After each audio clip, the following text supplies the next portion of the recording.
Hello. I am calling this first special meeting to order at 6:34. Board members present here tonight, we have Nick Poloni, myself, Dana Powers, and Jack Nicolai. Ted Gergen and Steve Brown are absent today. Administration, we have Vicki King.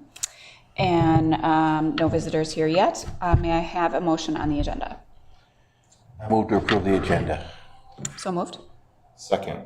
All those in favor? We gotta do a roll call, don't we? On the next one. On the next one? Okay. All those in favor? Aye. Aye. Opposed? Motion carries. Which one of you would like to read? I can read it, that's fine. All right. The board will vote to go into closed session in the middle school library pursuant to the following statutes. A, Wisconsin Statute 19.85, subsection 1C, considering employment, promotion, compensation, or performance evaluation data of any public employee over which the governmental body has jurisdiction or exercises responsibility. 1, discuss contracts of current administrators. So moved. I second. All those in favor? Nick. Aye. Jack. Aye. And Dana, aye. We are in closed. We will convene open shortly.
Hello. I move to adjourn the closed special board meeting. You can second. Second. Okay. All those in favor? Aye. Aye. Aye. Opposed? Motion carries. Perfect. Okay, I move to, my apologies. I call this meeting to order at 7:02 p.m. We have board members present here tonight, Nick Poloni, Jack Nicolai, and myself, Dana Powers. Board members absent, we have Ted Gergen and Steve Brown were both unable to attend tonight, which, by the way, is next week's meeting. There would have only been 2 people here. It wouldn't have even reached a quorum. So just to let you know, that's why we moved it a week earlier. Administration present, we have Christy Weinstock, Marquez Guzman. I always want to say it. Okay, come on. And of course, Dr. Vicki King. And visitors present, please make sure that you've signed in by the front door. And please join me. And what do you call yourselves again? I'm sorry, I knew that part. Your troop number is 328. Okay, perfect. And they will be leading us in the Pledge of Allegiance. Want to introduce yourselves too when you come down?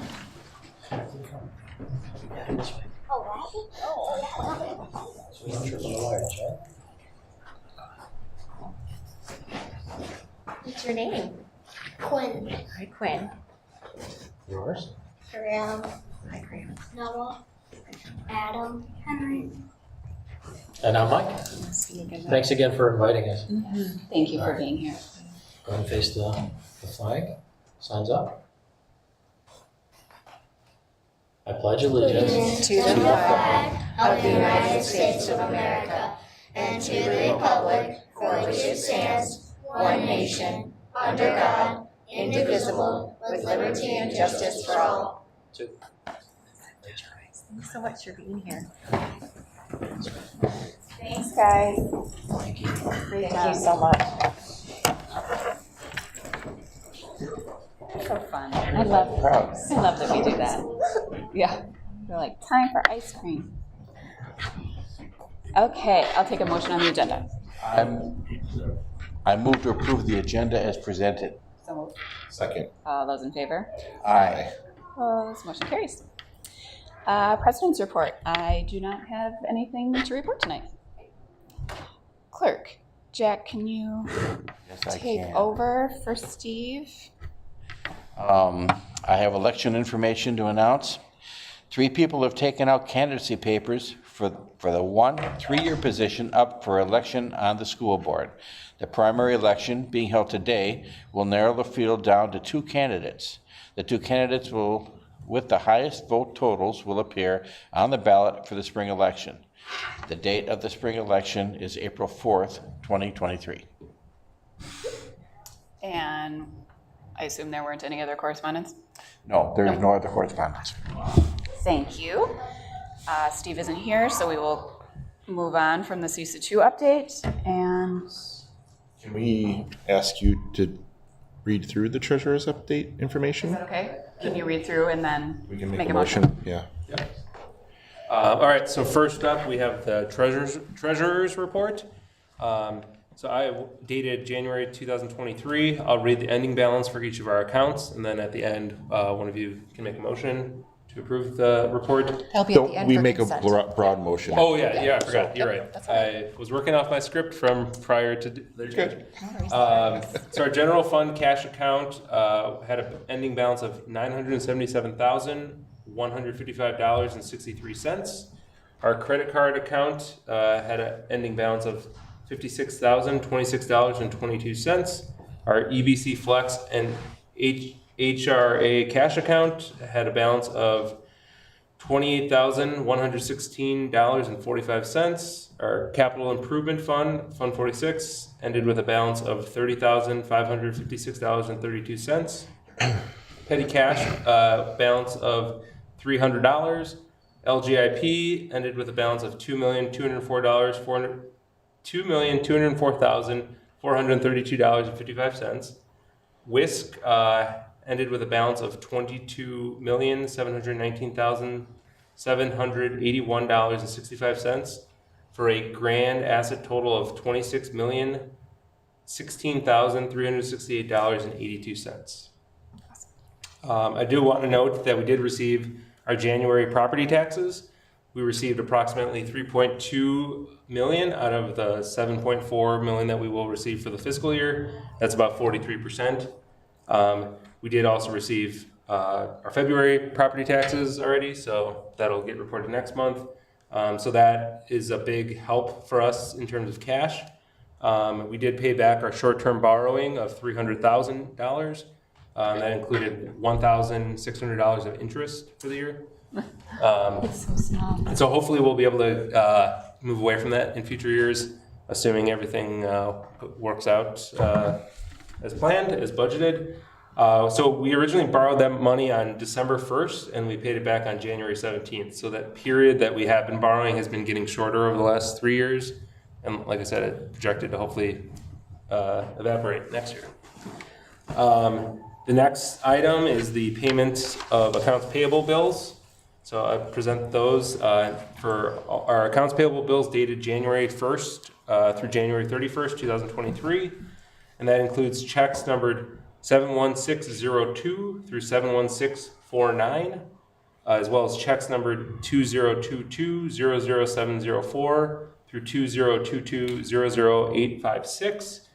And also checks 2223-00034 through 2233-00042 for a total of $823,423.16. What else? Oh, the next item is the revenue and expense report. And this is typically where I happen, so apologies for You crushed it. mixing it up a little bit. Do want to point out that our revenues at this point are on pace with last year. So the total revenues received are 34.82%. Last year at this time we were at 34.98%. So kind of right on target there. As I mentioned, property taxes came in. That's a big chunk of our revenue. On the next slide, we have the expense side of things. So our expenses are still trending higher than they were last year at this point. Our salary and benefit amounts are more. Our utilities have been higher. Transportation has been higher. We had a lot of new software expenses that are coming into the ESSER grant. And then we also had those air handling units. That was a big $200,000 expense at the beginning of the summer in July that were done.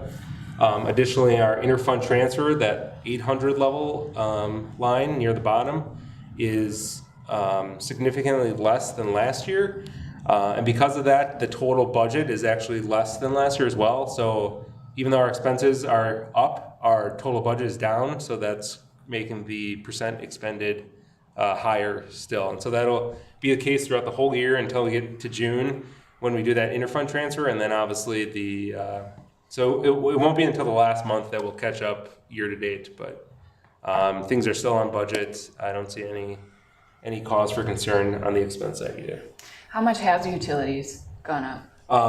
So right off the bat, right now it's I would say about 10% more compared to last year, $20,000 more at this point. And so over the course of the year, we're only about halfway through the school year in terms of paying our utilities. So, I'd estimate it about $40,000 more. I think I budgeted about $50,000 more for utilities. Okay. So we will see how it all depends on the weather too. If it's very cold, if it's warm. Yep. I think we had a cold spell in December. January was rather mild relatively. So I think we're still on pace though to be within budget. And did our contract with transportation go up this year, or was it? There's built-in increases each year. Mm-hmm. Last year we did have a mid-year increase as well, but you can obviously see the transportation expenses are up, $30,000. Is that still in place? That increase that we did last year? So that it was a one-time increase, but it impacted the remaining year. So the increase year to year still is the same, but We're on what, year two of a year 2 of a 5. right? Okay, right. Yep, and that's any questions on that one? Or Okay, minutes, sorry. do you need one? Oh. I guess we just need to talk about, they're the minutes. If you have questions about the minutes, we can talk about them. We have a new hire for special education teacher. I actually forgot her name, Jennifer Furlow? Perillo, okay, very good. And we also had Eileen, our music teacher, has resigned. She will complete the festival, her music conference this weekend. We have things in place to have a long-term sub position. We wish her the very best. She just wasn't the fit for her, so. I motion to move to approve the consent agenda items A through F as presented. All those in favor? Aye. I would also, actually, I need to say, liquidated damage, we are assessing liquidated damages for the music teacher. I want that, make sure that's in the That's part of the minutes. handbook anyway. Yes, so. it is, yes. I just wanted to make sure I put that in for minutes' sakes. Okay. We don't have any public comments. Nothing was received and nobody signed up. Moving right along. All right, so we have our first action item. I would like to discuss Marquez. We would like to consider changing his title from Director of Business and Auxiliary Services to Executive Director of Business Services. He has demonstrated such a strong work ethic and bringing our district into, I would say, a space of financial security and safety. He does a terrific job of reminding me of kind of the parameters. I'm a big vision thinker and long-term kind of dreamer, and he's really good about bringing a sense of balance to that conversation to make sure that we're being responsible to the Salem community stakeholders, our taxpayers. He's also being recognized, he's been recognized at the state, local level, and national level for his caliber work ethic. I would also think it's important for the community to know. They'll start to see it through our strategic planning efforts that we get to present next month, but he's being courted by many districts, large and small, because of the work he has been doing, keeping districts in financial safety. I've got people asking if he can't share a partnership with their district. Can he help coach and mentor their employees? So I feel like it would behoove us to recognize his exemplary work, and I would like to encourage you to consider that title You're change. looking embarrassed. Come on. And I'll say for the last, what has it been, 9 years or close to 10 years, I've gone through 3 or 4 different business managers. 3? You'd be the 3rd, right? I've never felt more secure about the financials of our school district than I do now with you at the helm of that. So prior to that, there was always a little bit of, where are we at? I feel very confident that we always know where we're at, and that helps with transparency. And I think that's a direct reflection of some of the things that we've been able to get done with the community, moving forward with some of the referendum and things that we've done. So, yeah, it's been great.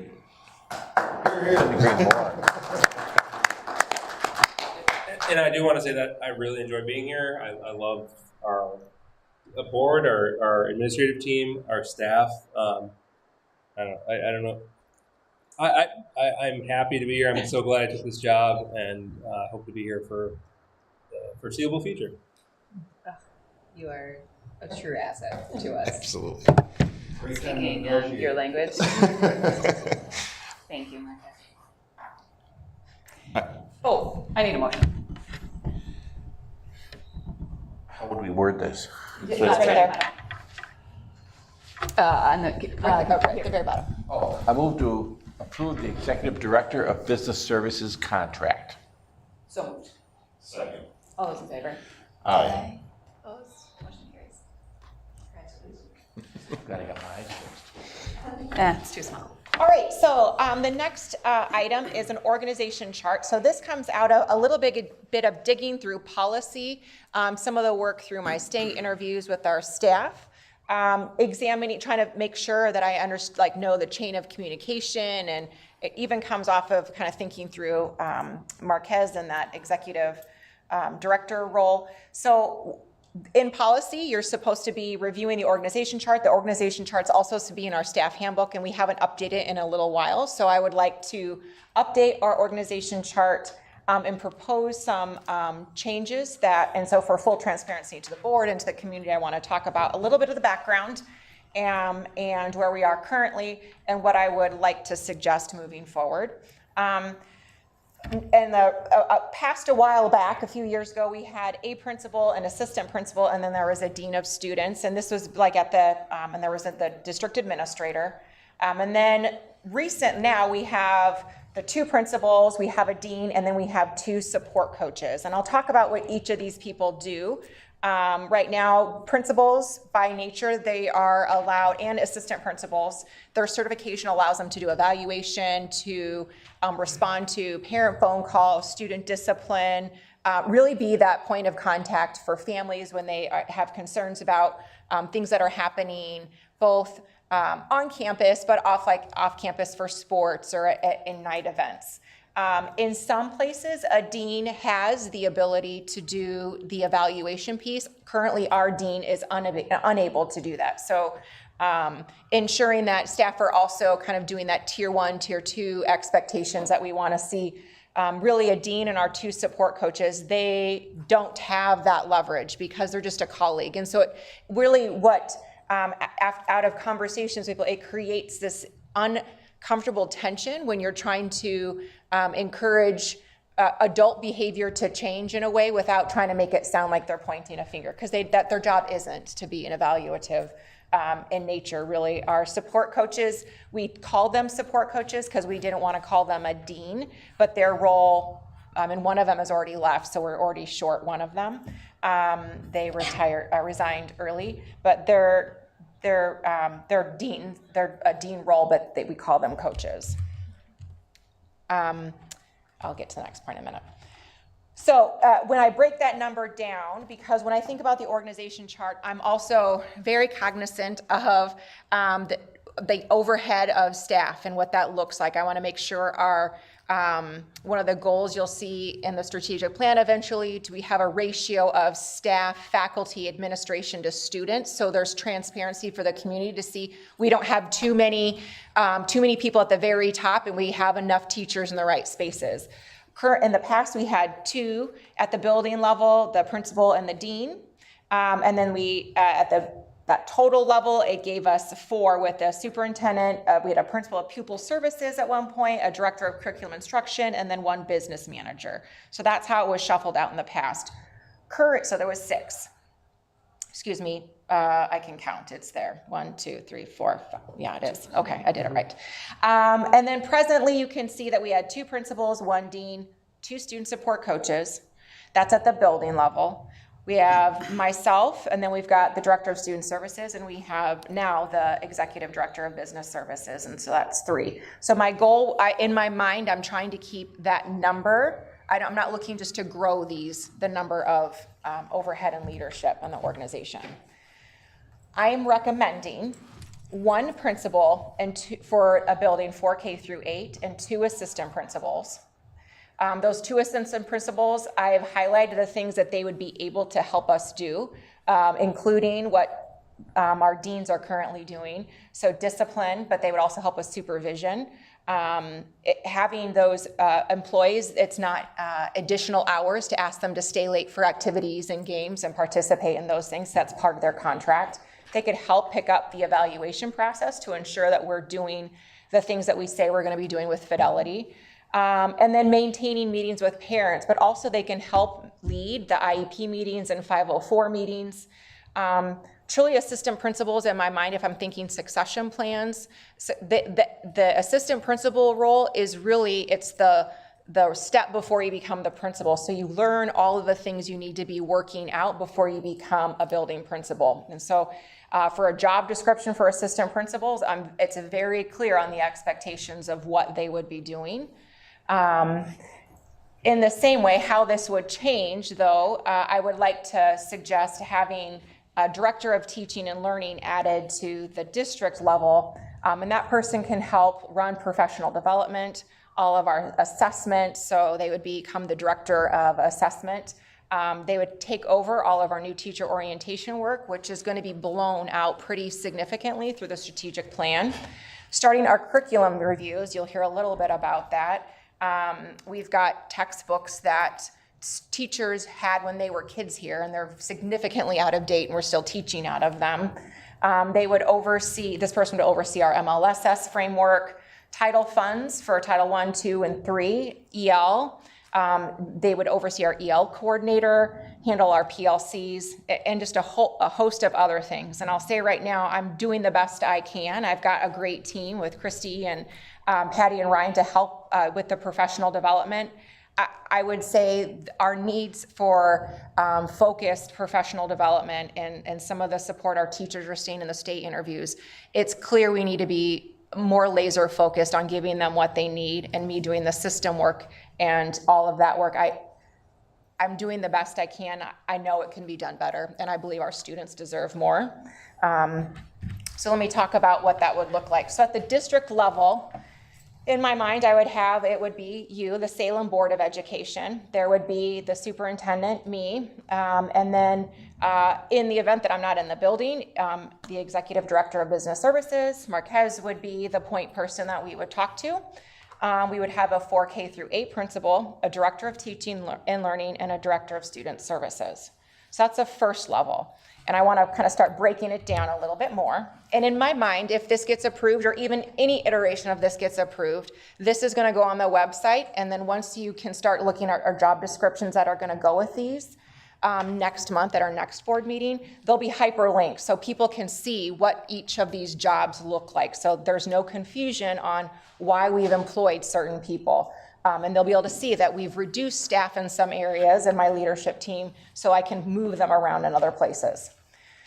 So if this is approved, we would be opening a vacancy for the 4K through 8 principal position so that it can go through the interview process of family and teacher and administration interviews. Then we would also post positions for the assistant principals. One would be overseeing our activity director that we have, who does a phenomenal job, and the other one would be overseeing the athletic director. Building leadership team, we have these already. They didn't have defined job descriptions, but in March you'll get to see specifically what we're paying teacher leaders to do things. I'm gonna kind of raise the expectation of what it looks like and the process to become a building leadership team member, like a teacher leader or a parent, whatever the leader looks like. I'm gonna raise the expectation of the types of meetings they're involved in and the engagement that they do. And they would be reporting to the principal as with the 4K through 8 staff. So that's the first level. Then if we look at the executive director of business services, he oversees our director of buildings and grounds, the custodian team, and then he also manages all of the business office specialists and or the specialists and our payroll and human resources specialist. These roles, I had a really good conversation with one of the person who's handling our human resources side right now, just to make sure our human resources side is, right now we don't have a lot of processes, certainly not transparent to the community. We're gonna be very clear on what that looks like on our interview process, the questions that we ask for various roles, how long we keep postings open for internal and external candidates. So I'm excited about the work that we're now moving really aligned to where people should be doing, because some of the work is kind of being it's spread out all over the place. Can we go back one? Yes, sir. Director of Buildings and Grounds, is that an administrative position? So that is Steve Squires, and that falls under a admin contract. Mm-hmm. Yeah. Okay, because that contract was changed to head custodian when I was last on the board. And it looks like it was a problem as an admin contract, who he reported to specifically. Yeah. Now, according to this grant, it looks like you're going to be going to the director of business services. So he would then report to Marquez. For a while, he reported to the principal, then he reported to the school board, then he reported to the administrator. So, okay, I see the direct line here. And Jack, I think we changed that at one point because there was some funding or something that I think that we had sent Steve to do at one point years ago, where that was attributed to some of that kind of change that we made on that, I believe. It was like 3 or 4 years ago at this point, I think, though. member. Well, it looks like there's a clear definition of the chart now as far as where he reports, so, okay, thank you. All right, so then under the Director of Teaching and Learning, if that position was approved, we would have our Library and Media Specialist, our EL Coordinator. Right now, we have our EL Coordinator, and eventually we're going to need an EL teacher because our ELL population is growing. But so our ELL Coordinator, right now, she is the teacher and our Spanish teacher. So eventually, we would have that. Some of these positions are not things now, but in my mind, this is what they would be doing. Our Library Media Specialist, she's also serves as a reading interventionist, and the library clerks would be supported by her. The department heads, those are teacher leadership roles that I'm going to be ensuring that we have, because they're positions that most districts have, so they're teacher leaders. They can apply to be a department head for science or social studies, whether if you're an elementary teacher, but you have a passion for social studies, you can be a department head for the social studies department, ensuring that we're identifying the right curriculum, priority standards. Those department heads, part of the job descriptions in there that you'll see next month, my expectation is that they create a rotation that they're on the PTO meetings so we can start increasing our engagement with our PTO organization. So if you're going to be a leader, we also want you representing us in on our PTO. Then that person, the general ed, we have some gen ed paras, our interventionists, specialists, and coaches would follow under that person. Eventually, like an assistant director of innovation and technology, and we'd have the tech department fall under that person and our special areas department. So we are seeing loud and clear from our students and all of our community, our family stay interviews, our staff stay interviews, and then the strategic plan you're about to see. Creating more student choice has been heard loud and clear. And so making sure we've got a strong focus for our special areas is going to be a big focus moving forward. Then we have our Director of Student Service.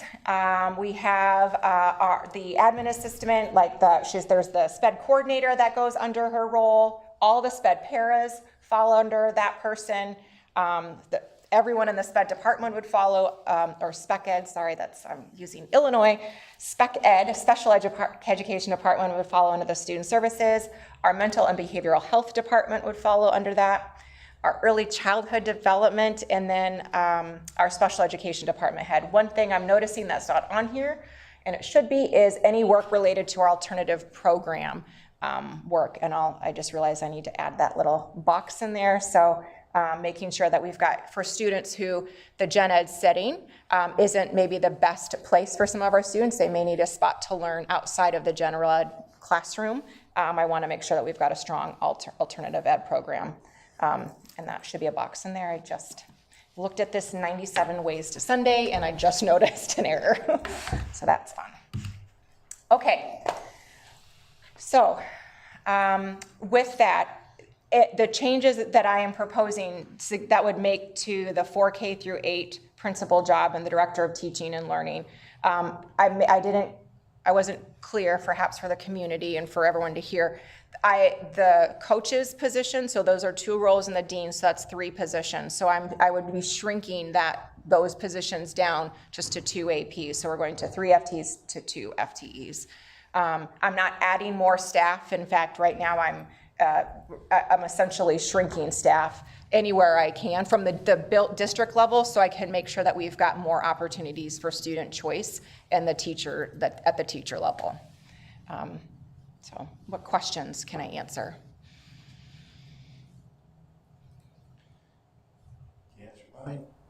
Not much. All right. I see your hand, and that's great, and you can send in a note, but I can't take your question. Sorry. You can ask afterwards. How about that? After the vote? After the meeting ends. Wasn't planning on sticking around that long. Just a simple question. Okay. What's your question? Well, hold on. I mean, we have a section in public comments for that. I can't comment until I hear something to say. Well, Don't go there. the board rules specifically state how we communicate during our board meetings. And I don't, if we start making exceptions, we'll start making too many exceptions moving forward. Vicky, I'll send you a note. Perfect. Did you, Any questions? I just, it's, you know, I'm supportive of it. Every administrator has a way that they believe that moving forward will be the best for the district. And in certain instances, I've seen it work just fine. And I think it's just kind of the style of the administrator. So I've learned that through the years, through this iteration change here and there. So yeah, it's all good. Sounds to me like you're setting up pretty clear lines of organization within the hierarchy of the school, which is always a good idea. People need to know where they stand and who they talk to and what they're responsible for. And there's always been a little bit of ambiguity about that in the school because a lot of the descriptions are old and people don't know who to talk to. I see this new educational organization chart as a move in the right direction.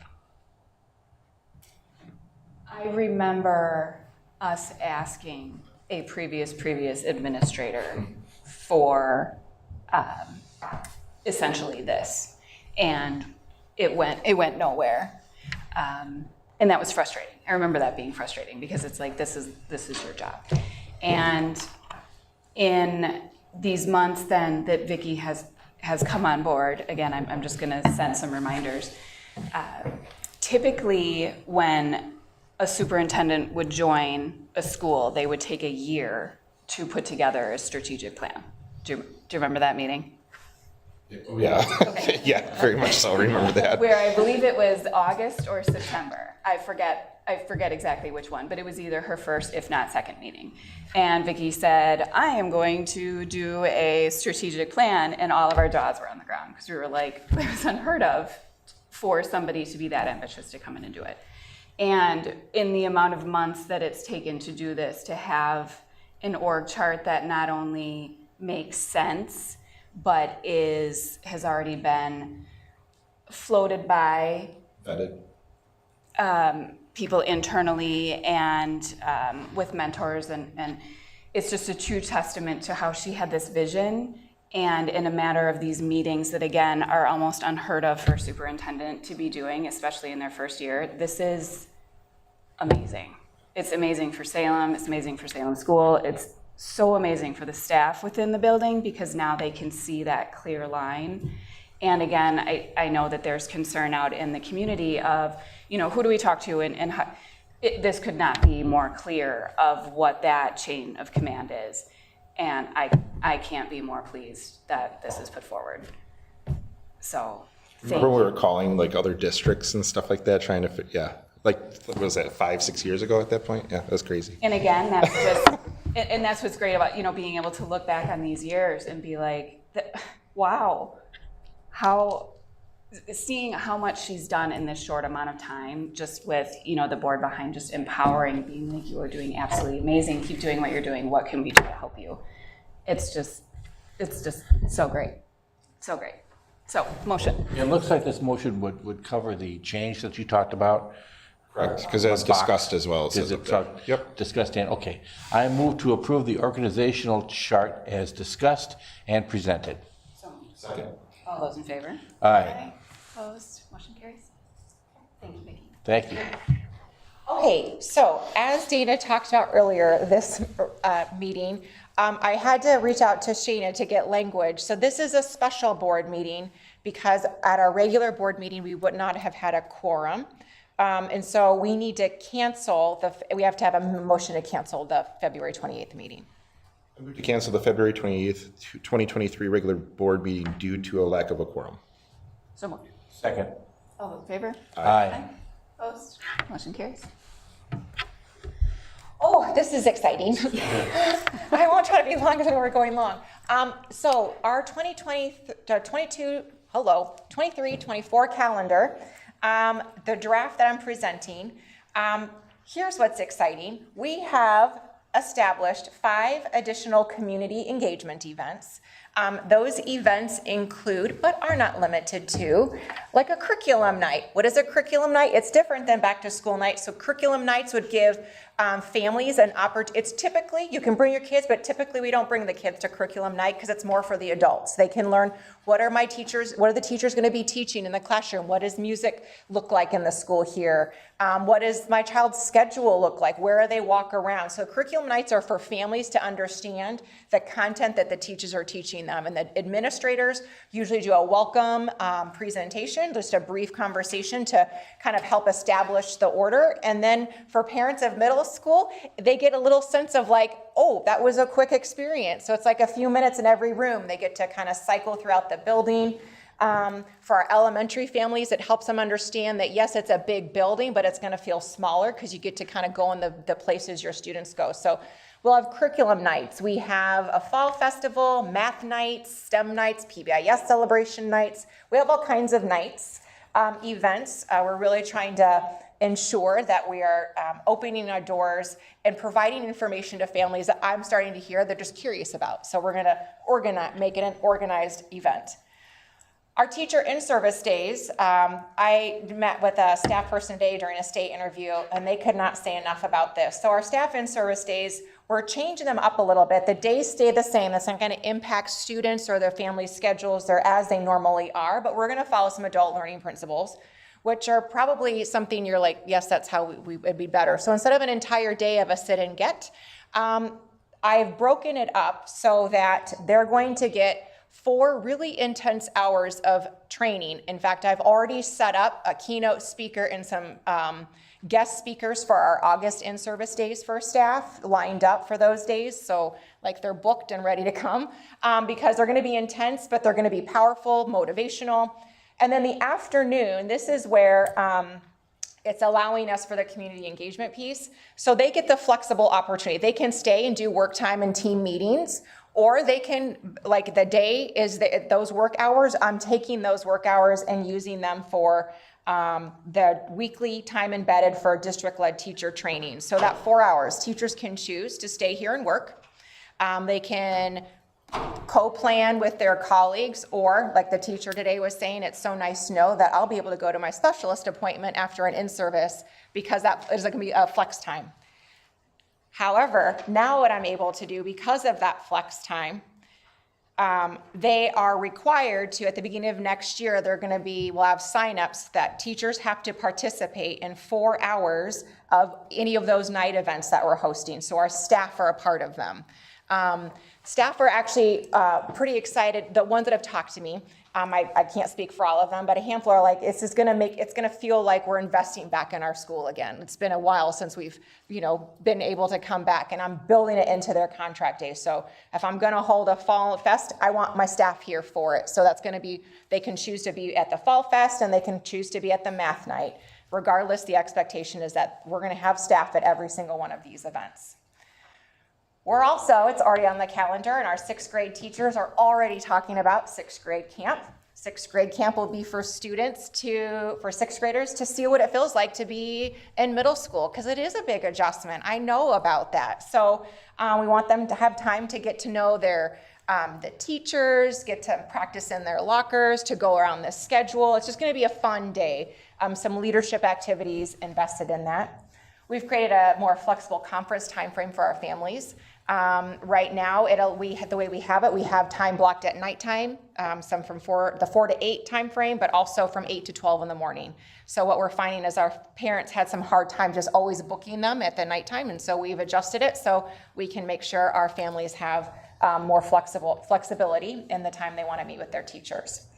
All of that said, we were able to do that, still maintain our 171.5 days of student attendance and our 187 staff days.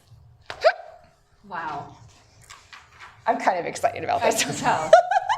But I did want to chime in, no waiver this year. yeah. Going back to after Labor Day starts, September 5th. Yeah. So. good. As a retired teacher, I look at these schedules, and of course, the first thing I check is break. When are we on our breaks? There was always what I used to refer to as the winter months, from January through to April, where there wasn't really much of a large break, and it was a really long haul. But with the end of March being the spring break, that's pretty close to breaking it up well enough so that the last couple of months of school are actually going to be working months. You're going to have more than 3 or 4 weeks to work with the students. I mean, if the break is too far into April, they're already in summer by the time you come back. So I looked at this schedule. It looks pretty good. I'll bring the, just because this is the first time through, is this coordinated with the breaks with Central? Yep. Okay, Yep. Even the in-service days are okay. perfect. Because I know there was They- one that was off and it was. And I do know they've shrank the number of in-service days or early, Central or maybe the early releases. They made a change, but all the holiday, like we made sure we're all in line with all of that. Yep. That's very helpful. I move to approve the 2023-2024 school calendar as presented. All those in favor? Aye. Opposed? Motion carries. This is easy with 3 guys. Yeah. Right. Okay, There's no doubt because we have motions. I am really glad that this was put on here. I'm not quite remembering what I'm supposed to say. The second Friday in January pupil count report, I was told I forgot to add this, so I'm glad I have an amazing Diane to help me. You can see, as you can see, there is a positive number 5. Let me see, let me just take a second. I prepared for a lot of other things, but not this necessarily. Looks like we've grown in attendance. Okay, by 5. And that pattern is pretty typical. I'd say the last several years, we've increased by a few students each from September to January. The September pupil count is used for the revenue limit to determine how much revenue we're gonna get. The January one is used to determine what amount of state aid we're gonna get. So usually the numbers are very similar, but they do have 2 different purposes. That's great. Move to approve the second Friday in January pupil count for the 2022-2023 school year as presented. So moved. All those in favor? Aye. Opposed? Motion carries. Okay, yep, we're getting there. All right, so our Citizens Advisory Committee wanted to add an additional member. They would like approval to add Amy. She is a parent of 3 Salem students, started Salem last January. She serves as a multilingual instructional coach in a K-8 district in Illinois. And she taught summer school here last year. Okay, thank you. What'd she teach? She's like an Apple certified instructor, so Oh, cool. she did some sort of technology class. Like a Google Classroom thing, but through Apple? Yeah, with like iPad and stuff. Cool. Great. I move to approve adding Amy Redding to the Citizens Advisory Committee. Second. All those in favor? Aye. Opposed? Motion carries. Okay, so in a correspondence I had with our district attorney, it came up where I was kind of we were discussing the Citizens Advisory Committee, some questions that came out of it. And she clarified some language that we're supposed to actually be really directing, well, not we, you are supposed to be directing the CAC on what they're working on. They're supposed to have a timeline, like a time frame, so that when the time frame is over, they can present their information to the board, and that at that point they can continue or their committee is dissolved. She was very clear in the policy. She just basically reread the policy to me. And so what I have drafted here are some options. I've got 3, so I'm going to go through all 3 of them really quickly. Well, not quick, I'll try to give information. All of these, I believe, would be very strong options based upon the work that we've been doing in our strategic plan. And I know interest from the group just being in one of the meetings that they've had already. And so the first 2 options that I'm going to propose are under, and these are drafted because the strategic plan is still in draft form. It won't be approved till next month. But so one of the draft goals is it encompasses a goal of cultivating a safe, secure, and inclusive learning community that is responsive to the evolving needs of all stakeholders. The strategy that we would be giving the CAC would be under promoting a culture of service and civic responsibility. And the tactics specifically, they would provide opportunities for students, staff, and Salem families to engage in community service projects. That would be supported by our Director of Communications and Community Relations, that's Nicole Powell, and any building administration, excuse me. Option 2, the strategy still under that same goal for cultivating the safe and secure learning environment, strengthening relationships with stakeholders. So the tactic is, we'll be establishing a parent-family university program to help families understand the technologies, programs, and resources being implemented. It would be supported by, again, Nicole Paul. Also, this was, if these things are approved, like the Assistant Director of Innovation and Technology, if we were doing a tech university, or excuse me, department heads, if it's really aligned to a subject area. If it's an ELL series, it would be supported by our ELL coordinator, Mari. If it's a teaching or special ed area, it could be facilitated by Christy or whomever ends up being the Director of Teaching and Learning. And the time frame for that would be an ongoing until your yearly reoccurring series have been established and can be needed when new programs and initiatives arise. Finally, the other option, this one is aligned to we have a goal, a drafted goal, which it's gonna be related to students demonstrating measurable growth in all areas. So the option 3 would be under the strategy of ensuring all students are receiving relevant, rigorous, and evidence-based educational experiences. This tactic would be addressed within the tactic of establishing a curriculum review audit cycle. So that's that's the tactic that it would fall under. But the CAC could be supported by the Directors of Teaching and Learning, by Learning and the Student Services, our Social Studies Department, the department head to identify a new social studies resource. The current resource is significantly out of date. So when I was telling you about earlier, the time frame would be until the resource is selected by the CAC and presented to the board for approval. The CAC would resume when the next curriculum review cycle begins in order to explore the next resource. I did highlight that this particular option would require additional staff, and it may elicit greater interest from participation on our CAC. Right now, we only had a couple of people interested, but if they knew that there was a tie to something, a resource that they may be able to use, it might interest more participation. And those are the options. So I'm more in favor of option 1, and the reason why is it invokes a little bit more broadness, so it can be addressed as certain items come up. The scope of the tactic can change because it's a little bit more broad, and I think as we go through the next couple of years, things will probably need to be a little bit more broad to be able to tackle those items, because at this point we might not be able to identify them. So when I look at the tactic with the strategy, they all essentially say the same thing, but I think the first one gives the administration and frankly everyone involved a little bit more broadness to the approach, which I think we can adapt a little bit more than based on the situations we find ourselves in.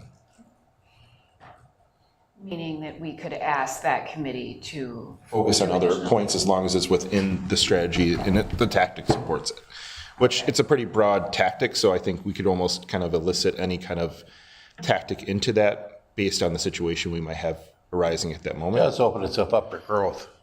Yeah, or it just, it's a little bit more ambiguous, and I think that's good in this situation, because only if you have a strong administration of the people that are participating in it have a strong leadership set to help guide that as well. So I think, just based on that, I think the other ones, not that there's anything wrong with them, I think they're just a little bit more focal pointed, and there's nothing wrong with that, but I think the first option could be option 2 or 3 if we direct it to be so, based upon the ambiguity of the tactic.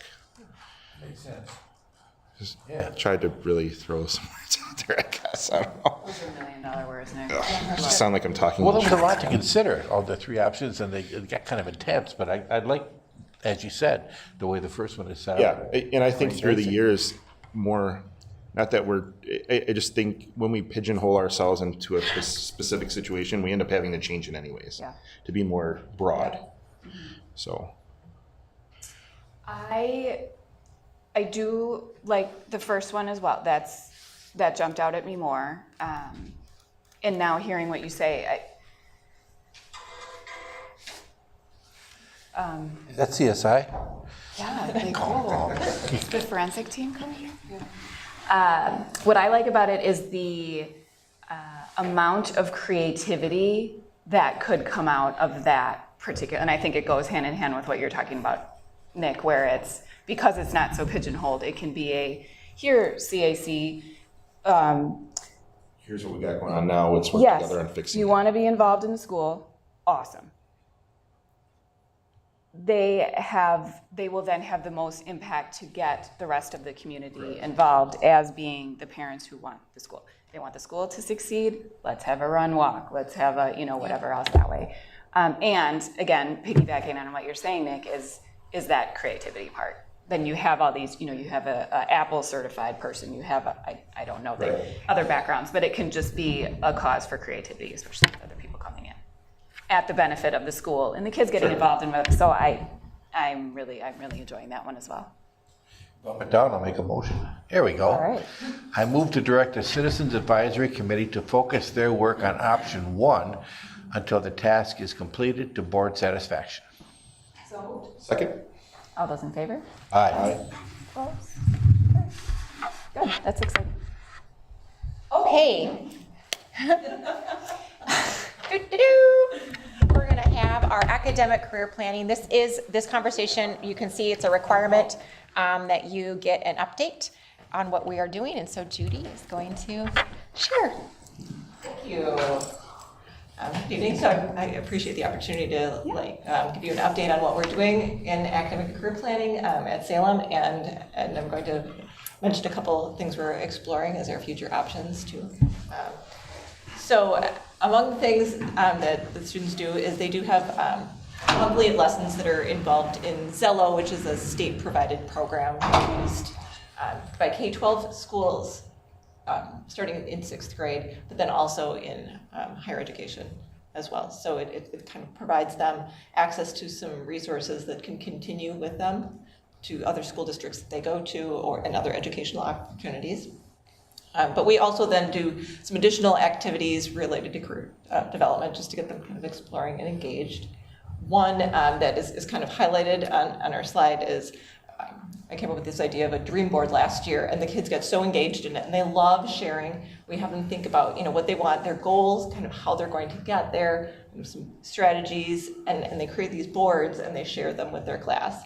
And it's so fun to see. I've gotten the opportunity, I often get invited, to see our kids really thinking about their futures and thinking about, so if I think about what I want, how do I get there? And just kind of another way to engage that and get them to also get to know each other too, because as they're sharing that, they like to ask each other questions, and sometimes they like share them with me. So that's really fun. We're really trying to create a number of lessons that support our students' success skills. There's a specific program that we start with in 6th grade that really focuses on developing those skills and habits. It's going to be for 6 weeks as they're kind of following along. But otherwise, in our other SEL times, we're also looking at digital literacy, communication strategies, building relationships both with other students and adults, working in groups, kind of organizing themselves, time management, and goal setting, among other strategies, as we're really trying to kind of make this robust and not only about career exploration, because really the focus in middle school is exploration. We're not expecting them to declare their careers once and forever, but to really hope to kind of stretch their minds and get them to envision additional opportunities. I do also have then a student advisory group that meets with me. I have 49 students who volunteered to participate with me, and we meet on a monthly basis where they share some ideas and thoughts about how we're spending that SEL time. One of their particular interest has been career development activities, so we've been kind of starting to brainstorm about that and hoping to expand that even more. So it's nice to hear their thoughts on, this would be more interesting if we did this kind of activity like this, or could we do something about that? So we've used that to build in some community activities that we do during that time, and just kind of changed around some activities, built some lessons. I had kids suggest quotes that we talk about. It's been really neat to see. It's very exciting to see their engagement, and they're always asking me, when is it time for us to meet? Like, are we meeting again? Is it every month? I promise, I won't forget about you. We're kind of But what really if you do? Engaging in that, and it's just neat to see. A quick question. Yes. 49 students. Yes. That's a large group. It is, not all at once. So it's some from 6th grade, some from 7th, and some from 8th. I meet with them in their grade level bands. And it was open to any student who wanted to volunteer. We sent a letter home. And as long as it was okay with their parents, then they spend it's about 30 minutes once a week. That's or once good a month with me. participation. It is. And so I have a document, I keep track of their ideas, I'm sharing the feedback. And we've used that also for some student incentive programs. Because I'm also on our student success team for middle school. And so kids had some ideas that didn't quite fit into that one time frame that we are kind of focusing on. So then I included those and shared those suggestions, and then I shared back with the kids and said, so it doesn't quite fit in the time we were looking at for this, but we could do this for grade level incentives. And so it's really been neat to see that leadership and advocacy, which I also look at as also kind of related to career development, as they're learning some things that they enjoy being engaged in and sharing their ideas. So it's been a lot of fun. How empowering for them Yes. to be able to give that advice to you. Yes, it's been great. That's great.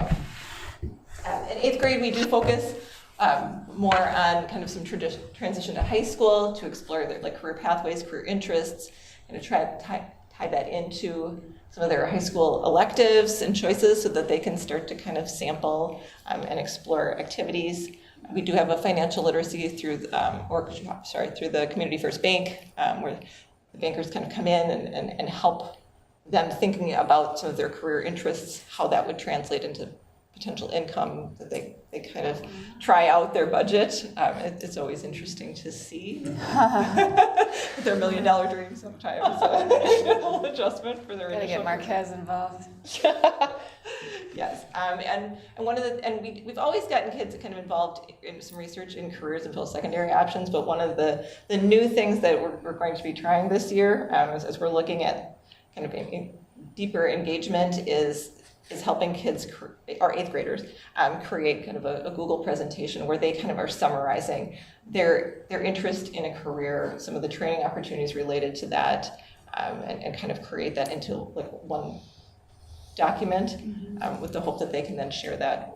We haven't determined with which students to start. It's in the infancy stages, and kind of coming through as we're looking at re-envisioning our ACP committee and kind of how we can help and support that as we think of how do we engage our students and our families in meaningful and authentic career exploration. Really kind of engaging them and supporting them, kind of embedding more ACP into academics, and maybe some STEM opportunities that we're looking at trying to schedule. And how can we help our families engage their students in their career development as well, because we know that family conversations are very important and valuable as well. So lots of exciting possibilities that we're working on as we're kind of re-envisioning where we can go and expanding into new opportunities. So do you do the career planning during the SEL time, or are they separate? Okay, so it's most of it's during the SEL time. Okay. In terms of just the regularly scheduled activities. Okay. But then we can do some things outside of that as well, but primarily there. That's great. How have the SEL times been going? Are you enjoying? Can I be asked? Are you enjoying the SEL times with the students? Do you feel that they're engaged? What's your overall take on that? I think they are. It certainly can depend and vary, but I feel like as we've been incorporating more and more student voice, that's increasing that engagement. And so I see a lot of energy, especially in our 6th and 7th grade students are pretty on fire about things, and Oh, yeah. It's nice that it's in a positive direction. Yes, Channel it, yeah. yes. So. Okay, good. So they're mostly receptive. Fair, okay. I'm reading your face. Totally get it. I have no Tired further out. questions. Of course, depends on the activity. I do see increased, engagement when it's related to careers or kind of the dream boards, the things about me. I've had kids, we're building in like a show and tell kind of day. I want to be able to bring in or show something about myself. Like as just a specific activity. And so I think when they have those kind of opportunities, it really That's great. engages them. And Identity we have some teachers and- who just have a passion. I mean, and it's so neat to see them really engaging their kids. Yeah. Yay, that's really cool. Yeah, thank you. Anything else? Thank you. All right, I'm going to be brief on this because you're going to get the full update next month from members of the actual strategic planning committee. We've got student, parent, and some staff that are going to present to you. I just wanted to give you an update on where we are, like some of the work that we were doing, because tonight I did share some of the drafted goals and I felt like it would make sense. Instead of going into the strategic dashboard like full in depth, I'm going to send you all just a link. The people on our strategic planning committee, I just realized I need to send them the link too. They were able to look at the dashboard that we've started. So people are gonna be able to monitor. I'm just gonna show you just really quick. It'll be fast. I can be quick. I have it right here. Just to give you a sense of like how transparent this will be on our website that families can get in. I'm not gonna let you read the mission and vision because that's still draft, but you can start to see, I'm not even gonna give you that page, but some of our strategies. So I told you earlier that one of the drafted goals, students will demonstrate measurable growth in all areas, and there's several strategies under all of these, and I'm going to go back and show you, but all of these will be our communities. You are going to be able to go in and see how close are we to making those specific areas. We said we're going to make this a commitment.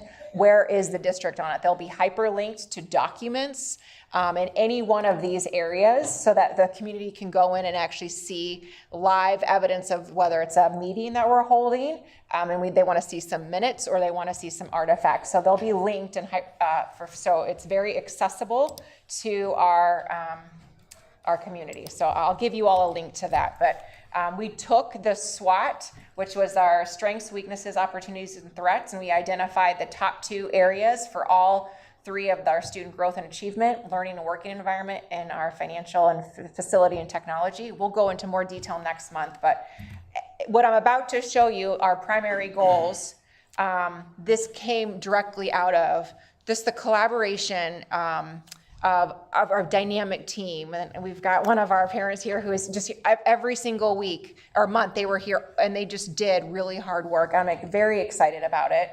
But some of the things that I'm excited to show, so for example, under students will demonstrate measurable growth in all areas. Again, these are just drafts, but one of the things that we're looking to do is expand our student electives, our extracurricular programs, and enrichment opportunities. This is just one area of many. But under that, what would that look like? The community feedback was strong. We want to expand our accelerated courses. We want to adjust the master's schedule. Not that it's going to impact families necessarily, but within how we built our schedule for more flexibility and additional programs for kids. We want to explore options to expand student choice for electives and other programs. And we want to increase the number of high school accredited courses for our students. So when I say I really do believe we'll be a destination district, I think some of the things we're putting in place for kids can earn credit, high school credit here, is going to be one of the ways we do that. Another area that's still in draft, let's see. When we look at maximizing our district resources, so recruitment, hiring, and maintain highly qualified staff. So some of the things that we're hearing is we want to make sure not only have strong onboarding processes, but we want them specifically geared towards technology. So our staff know the resources that we're using. So these are just a few of the things that came out of that particular area. There's a lot more tactics that we'll be doing, but establishing our competitive compensation packages, creating a faculty, staff, admin to student ratio guide. To me, that's so important because I need to know the areas that need more support, or am I too heavy in some areas? So that's another area that we came out of. Did I skip one that I missed? That one right there. This one? Oh, no, I said this one. I think you kind of elaborated some of that one on the first one too. Or there's Went off three. script. Yeah. Oh, I went off, I do that. Sometimes I do. Rolling, and it's just like, wow. Sometimes I do these things. Because you talked about, yeah. Okay, well, we're just gonna, you'll get a big in-depth next month, but because I alluded to some of the things that we were talking about in a previous action item, I wanted you to know that we've done a lot of work. You'll get to see the dashboard. And then next month, you'll have some students and some adult, like, you'll have your community telling you the work that we've done, and I'm really, really proud of it. I'm already impressed. Okay, Marquez, this Okay, is for you. I'm reading the temperature of the room. I know everybody wants to get out of here to get home before the ice storm. Are we blinking So, slowly? I'm setting my timer now, 90 seconds. Oh, whoa. Okay, Get it. so I do want to provide an update on our referendum project, construction and bidding. Similar to strategic planning, we will have a bigger update next month once the bidding comes through. The project, or the planning of the project, was divided into 3 parts, SD, DD, CD. SD was schematic design, DD was design development, and CD is construction documents. The construction documents were completed earlier this month by our architect, PRA. So throughout the whole development of the planning, we've had a lot of changes. I think over a year ago is when you guys approved the language for the referendum back in January of 2022 for the referendum back in April. So a lot of things have changed. Prices of everything have gone up. Supply chain issues with getting things. So we've had to kind of adjust our scope and make sure that we're staying within the scope that we defined within the referendum goals. Safety and security, accessibility, enhanced learning spaces, but doing that in the environment of prices going up, things not being available. So the construction documents are complete. We are going to bid next Thursday, so it's bid day. So actually today we had electrical, plumbing, HVAC, painting, flooring, people come do a walkthrough of the building. We had a pretty good turnout. Diane had to check in, I think, 20 or 25 people to do it. So hopefully we get a lot of bids coming in. So after next Thursday, we'll know where we stand in terms of our budget. Vicki and I have been working with our consultant, Mike Hacker with Cadence Consulting, to develop some contingency plans in case the budget comes in over. Hopefully we don't have to go to that point, and I don't even want to really talk about it until we get to that next Thursday. And that's why next month we will have a full update with where we stand on the project. But just know that we have been focusing on the phasing, so making sure that we're not disrupting instruction next school year. So that was part of the school calendar. Trying to work around so we're not disrupting, the students and teachers and staff here, and then making sure that we're staying within the scope of what we promised to the community when they voted on the referendum. So that's it. We'll have a full update next month. Thank That's you. as long as 90 seconds. I know I did go a little over. Sorry, That's it was 2 minutes and 30 seconds. So. Do you have any Never get questions, those. though, about any of that, though? Awesome. That you want us to, okay. Should we wear something on bid day? Moving forward. Like, bronze. I don't know where Cross you're your lucky. fingers. You're lucky. Whatever your luckiest thing is. medallion. wear Yeah, that. okay. Yeah. I'll bust that out. Yeah, whatever you do, that's lucky. Perfect. Do that. Done. There were our personnel committee meeting minutes in there. I see that you put personnel down for March 21st. Do you see that? How am It's I on the next slide. Oh, heavens to Betsy. Oh, I see it on the agenda. Was it not? No, you're right. It's here. Okay, I was so- hoping because, yes, Okay. if that works. Usually, I mean, Okay. Ted would need to- yeah, I don't see why not. Unless, just the concern would be is if we needed a board closed session. No, we won't. It's more making, I'm hoping by then we'll just know some of the needs from our, it was more of a like special education staffing perspective, because I know we just have some significant needs. We want to make sure that we've got the staffing. So it's just important to have that conversation. Yep. I'm sure it's fine. Okay, and March 21st, that's a month, okay, so, and you may need a close before that if you need some of your questions answered, Marcus? Oh. What you were talking, Oh, Just kidding. Okay, so- yeah. there's a possibility that Oh, yeah, okay. closed session will be needed before the next one, just a heads up. Or a special, it would be a special if we need it. Not even. Not a close, okay, Yeah. just, got it. Yeah. Hopefully not, though. I got a concert on the 22nd, so the 21st works.